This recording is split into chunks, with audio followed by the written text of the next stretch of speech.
সুপ্রিয় ভিউয়ার্স, বরাবরের মতো স্বাগত জানাচ্ছি নতুন আরেকটি ব্র্যান্ড নিউ ভিডিওতে।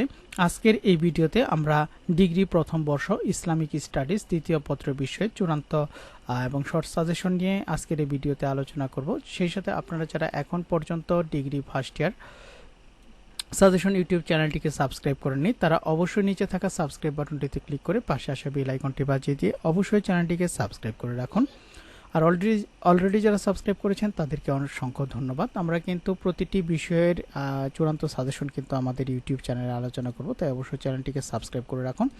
এবং সেই সাথে আজকের এই ভিডিওতে আমরা কিন্তু কমন উপযোগী প্রশ্নগুলো নিয়ে আলোচনা করব, তাই অবশ্যই সম্পূর্ণ ভিডিওটি আপনারা দেখার চেষ্টা করবেন। তো প্রথমে রয়েছে ক বিভাগ, অতি সংক্ষিপ্ত প্রশ্ন এবং উত্তর।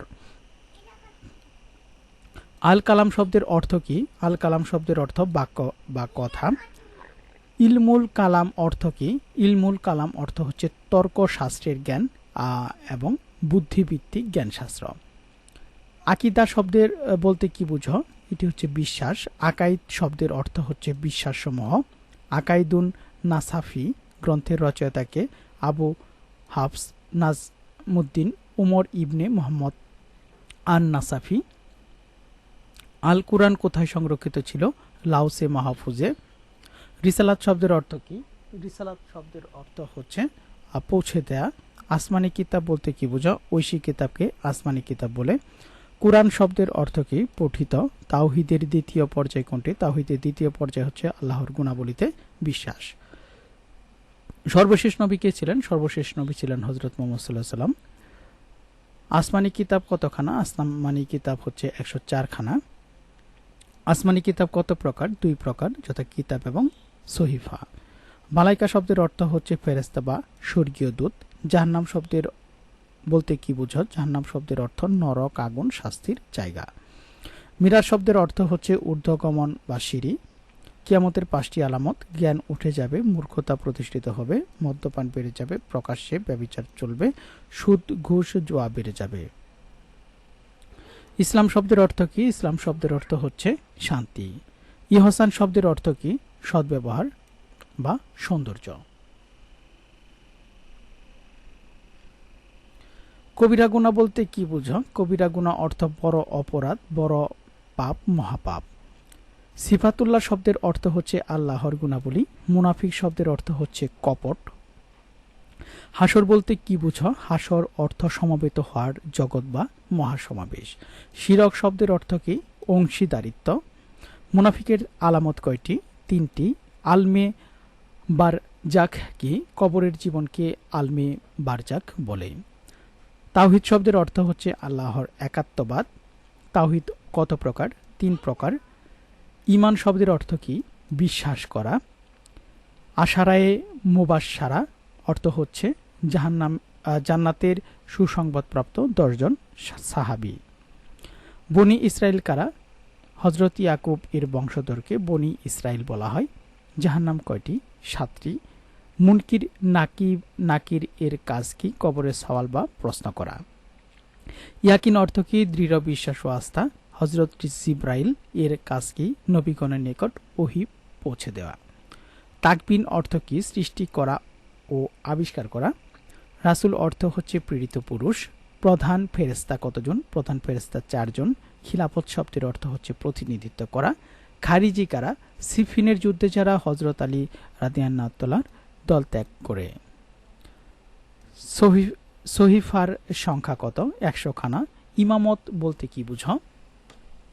রাষ্ট্র পরিচালনার জন্য যিনি জনগণের প্রত্যক্ষ মতামতের ভিত্তিতে নির্বাচিত হবেন এবং ইসলামী রাষ্ট্রের সকল কাজ কুরআন ও সুন্নাহ অনুসারে পরিচালনা করবেন এবং নিজেও তার পূর্ণ অনুসরণ করবেন, তাকে ইমাম বলে। আর ইমামের পদটিকে বলা হয় ইমামত। ইস্তিজরাজ বলতে কি বোঝাও? মুসলিমদের থেকে যে অস্বাভাবিক ঘটনা প্রকাশ পায় তাকে বলা হয় ইস্তিজরাজ। ইতিরাজ অর্থ হচ্ছে প্রতারণা করা। মুজিয়া অর্থ হচ্ছে অসমর্থনকারী। সহিফা অর্থ ছোট পঞ্জিকা। সর্বশ্রেষ্ঠ জান্নাত হচ্ছে জান্নাতুল ফিরদৌস। সাগিরা গুনাহ এর সংজ্ঞা হচ্ছে ছোট ছোট গুনাহকে সাগিরা গুনাহ, সগীরা গুনাহ বলা হয়। আখিরাত কি? পরলৌকিক জীবনকে আখিরাত বলা হয়। শরহে আকাইদ আন নাসাফি গ্রন্থকারের নাম হচ্ছে সাদুদ্দিন তাফতাজানি। মুতাজিলা কারা? ওয়াসিল বিন আতা এর অনুসারীদের মুতাজিলা বলে। বাহাস অর্থ হচ্ছে পুনরুদ্ধার। আল কোরআন কোথায় সংরক্ষিত ছিল? লাওসে মাহফুজে। মালাইকা কিসের তৈরি? নূরের তৈরি। হজরত মুসা এর মুজিজা কি ছিল? লাঠি সাপ হওয়া। মুসলমানদের ফিরকা কয়টি? ৭৩টি। কালাম শাস্ত্র কত প্রকার? কালাম শাস্ত্র ২ প্রকার। কিরামুন কাতেবুনের কাজ কি? বান্দার পাপপুণ্য লিপিবদ্ধ করা। জান্নাত শব্দের অর্থ হচ্ছে উদ্যান, বাগান, সুখ নিবাস, চিরস্থায়ী আরামদায়ক স্থান। মিজান কি? হাসুরের দিন যা দ্বারা পাপপুণ্য ওজন করা হবে তাকে মিজান বলে। শিয়া অর্থ হচ্ছে দল। নবী রাসূলদের সংখ্যা লিখ। নবী রাসূলদের সংখ্যা ১ লক্ষ, মতান্তরে ২ লক্ষ। নবুয়ত শব্দের অর্থ কি? নবুয়ত শব্দের অর্থ বার্তাবাহক বা পথ প্রদর্শক। সর্বপ্রথম নবী হজরত আদম আলাইহিস সালাম। ইসরা বলতে কি বুঝো?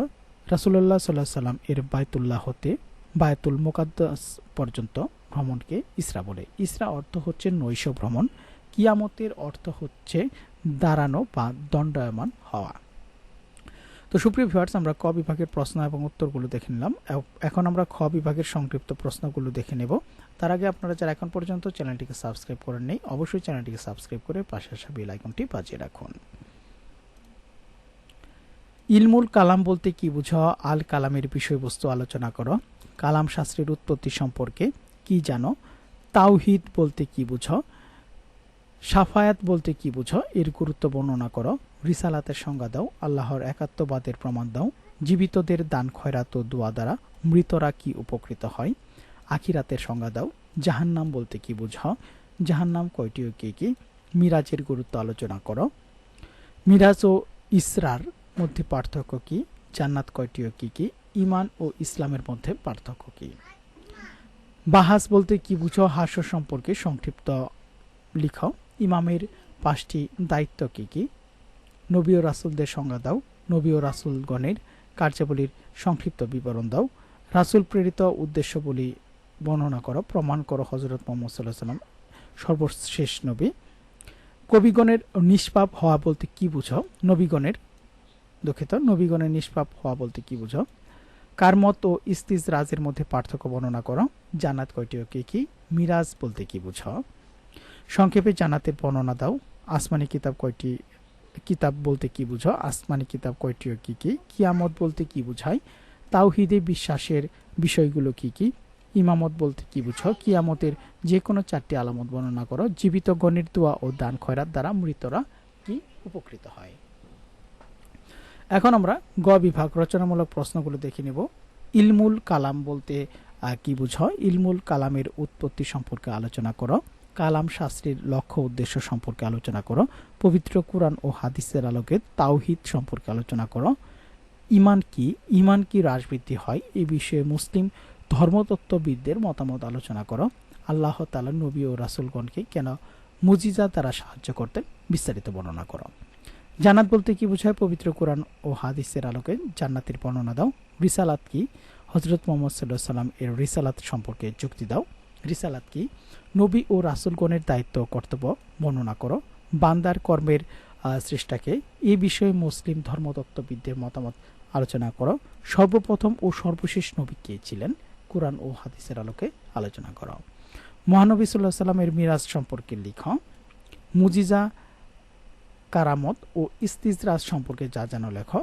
মুজিজা কি? আমাদের প্রিয় নবী সাল্লাল্লাহু আলাইহি ওয়াসাল্লামের কতিপয় মুজিজার বর্ণনা দাও।